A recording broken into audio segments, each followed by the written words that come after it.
Want to study in Germany? Then Excella is the best option. Admissions with scholarships available. Call 9881 96666. Monday ఎండలు ఒక్కపోత వాతావరణం మధ్య జనం వెలిగిపోతున్న పరిస్థితుల్లో ఒక్కసారిగా కురుస్తున్న వర్షాలకు జనంలో అయితే ఆనందోత్సవాలు వెల్లివిరుస్తున్నాయి. అయితే ఈ ఆనందం ఎంతవరకు, అసలు ఈ వర్షాలకు కారణాలేంటి, ఇలాంటి అంశాలకు సంబంధించి మనతో విశాఖ తుఫాను హెచ్చరికల కేంద్రం డైరెక్టర్ డాక్టర్ సునంద్ గారు ఉన్నారు.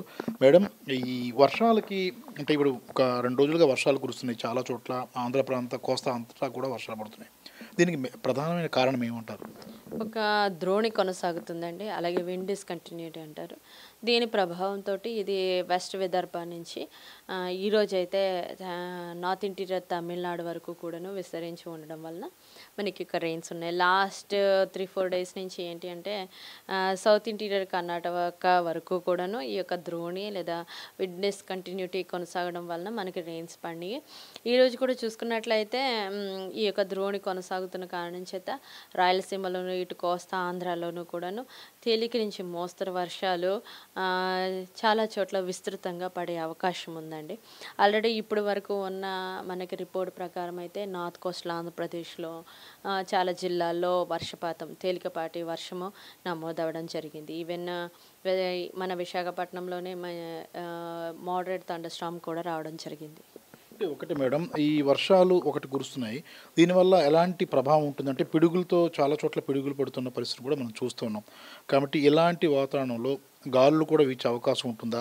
ఇలా ఎన్ని రోజుల పాటు ఉంటుంది? ఎలాంటి జాగ్రత్తలు అవసరమని భావిస్తున్నారు? ఎస్, ఈ థండర్ స్టార్మ్స్ అన్న ఎప్పుడైనా ఉన్నప్పుడు ఉరుముల మెరుపులతో కూడిన జల్లులు, అలాగే క్లౌడ్ టు గ్రౌండ్ పిడుగుపాటు కూడా ఉండే అవకాశం ఉంది. కనుక ప్రజలు తగినంత జాగ్రత్త తీసుకోవాలి. ఫస్ట్ ఈ థండర్ స్టార్మ్ మొదలయ్యేటప్పుడు ముందు గాలి, ఈదురు గాలులు ఉంటాయి, గంటకి 30 నుండి 40 కిలోమీటర్ల వేగంతో ఉంటాయి. తర్వాత మనకి వర్షం వస్తుంది అన్నమాట. అయితే ఇది ఉరుముల మెరుపులు కూడిన జల్లులు ఉన్న చోటే ఉంటుంది.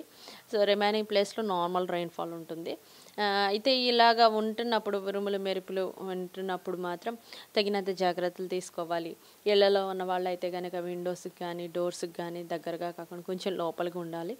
అలాగే ఈ టైంలో ఉరుములతో కూడిన వర్షం పడుతున్నప్పుడు జనరల్గా ఈ షవర్ బాత్ అనేది చేయకూడదు, హ్యాండ్ వాష్ చేయకూడదు. ఎందుకంటే ఈ వాటర్ ద్వారా కూడా ఈ ఎలక్ట్రిసిటీ పాస్ అయ్యే అవకాశం ఉంది కనుక సో అటువంటి జాగ్రత్తలు తీసుకోవాలి. అయితే బయట ఉన్న వాళ్ళైతే కనుక మెటల్ ఆబ్జెక్ట్స్కి దూరంగా ఉండాలి, లేదా టెలిఫోన్ టవర్స్కి కానీ, ఇవన్నీ కూడా మెటల్ స్ట్రక్చర్స్ కాబట్టి వీటికి దూరంగా ఉండాలి. అయితే వేరే కాంక్రీట్ స్ట్రక్చర్స్ అయితే అన్ని లైటనింగ్ అరెస్ట్తో ఉంటాయి కాబట్టి సేఫ్. సో వీలైనంత వరకు కాంక్రీట్ స్ట్రక్చర్స్లో ఉండడానికి ప్రయత్నం చేయాలి. అలాగే మైదాన ప్రాంతంలో చుట్టుప్రక్కల ఎటువంటి ట్రీస్ లేనప్పుడు, ఓన్లీ 1 ట్రీ ఉంటే, ఈవెన్ అది షార్ట్ కానీ టాల్ కానీ ఎనీ టైం ఆ చెట్టు మీదకే పిడుగు వచ్చే అవకాశం ఉంది కనుక సో మైదానంలో ఏ చెట్టు లేని ప్రాంతంలో ఒక్క చెట్టు ఉన్నా కూడా అది దాని క్రిందకి నీడ కోసము లేకపోతే వర్షం నుంచి తప్పించుకోవడం కోసం అలాంటి ప్రాంతానికి వెళ్ళకూడదు. బెటర్ ఎక్కడున్నామో అక్కడ చేతులు చెవుల మీద పెట్టుకొని అలా కూర్చుని ఉండాలి. సో అది జనరల్గా ఫార్మర్స్కి ఈ సూచన. అలాగే చెట్ల క్రింద ఈ పశువులను కూడా కట్టకూడదు.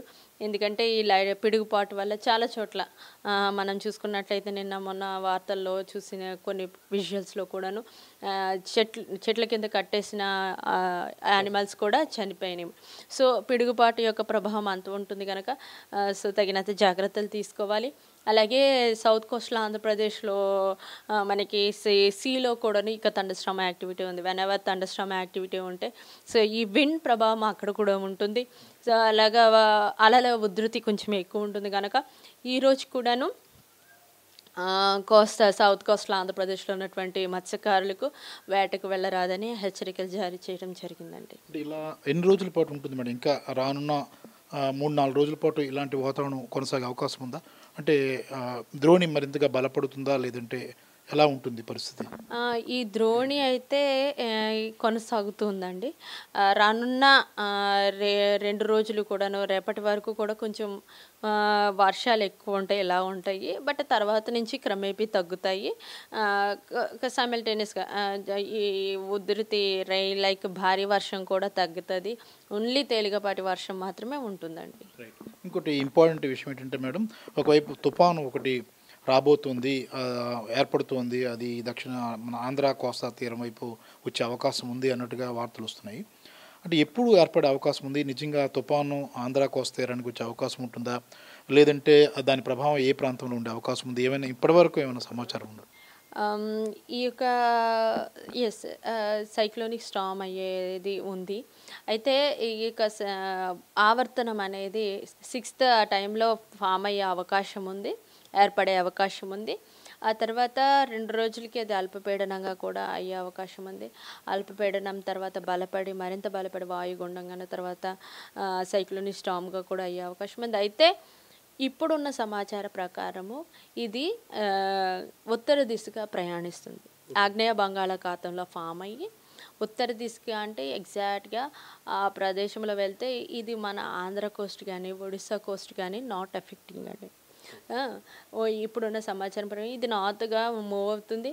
ఏమైనప్పటికీ ఇప్పుడైతే ఇది రానున్న రోజుల్లో ఫామ్ అవుతుందని మనం చెప్తూ ఉన్నాం. వన్స్ ఫామ్ అయిన తర్వాత దాని యొక్క దిశ ఏ విధంగా ఉంది, ఏ ప్రాంతాలు ఎఫెక్ట్ అవుతాయి అనేది ఇంకా మనకి క్లియర్గా ఉంటుంది. కనుక లో ప్రెషర్ అయిన తర్వాత మరింత సమాచారం మనకి అందుబాటులో ఉంటుందండి. రైట్, చూసుకుంటాం కదా, రానున్న 2-3 రోజుల పాటు కూడా పిడుగులతో కూడిన వర్షాలు ఉంటాయి. కాబట్టి వర్షం అనేది చాలా చల్లదనాన్ని ఇస్తుంది, ఆనందంగా. కానీ పిడుగులు పడే సమయంలో మాత్రం అత్యంత జాగ్రత్తలు తీసుకోవాల్సింది. బయట ఉండే వ్యక్తులే కాదు, ఇంట్లో ఉండే వ్యక్తులు కూడా షవర్ స్నానం చేయకూడదు. అలాగే ఏదైతే పిడుగులు పడే సమయం ముందుగా నిర్ణీతంగా చెప్తారు కాబట్టి ఆ సమయాల్లో అత్యంత జాగ్రత్తగా ఉండాలని వాతావరణ నిపుణులు చెబుతున్న పరిస్థితి కనిపిస్తుంది. మరోవైపు తుఫాను ఎప్పుడు ఏర్పడుతుందనేది, అంటే మే 6 తర్వాత ఉపరితల ఆవర్తనం కాస్త అల్పపీడనంగా మారిన తర్వాత దాని దిశ ఎలా ఉంటుంది అనేది స్పష్టమయ్యే అవకాశాలు ఉన్నాయి. అది ఒడిషా కోస్ట్ కానీ లేదంటే ఆంధ్ర కోస్ట్ వైపు వస్తుందా రాదనేది అల్పపీడనంగా మారిన తర్వాత ఒక స్పష్టంగా సంకేతం వచ్చే అవకాశం ఉందని నిపుణులు అంచనా వేస్తున్న పరిస్థితి కూడా కనిపిస్తుంది. కెమెరామెన్ మూర్తితో ప్రసాద్, ఐడ్రీ మీడియా, విశాఖపట్నం.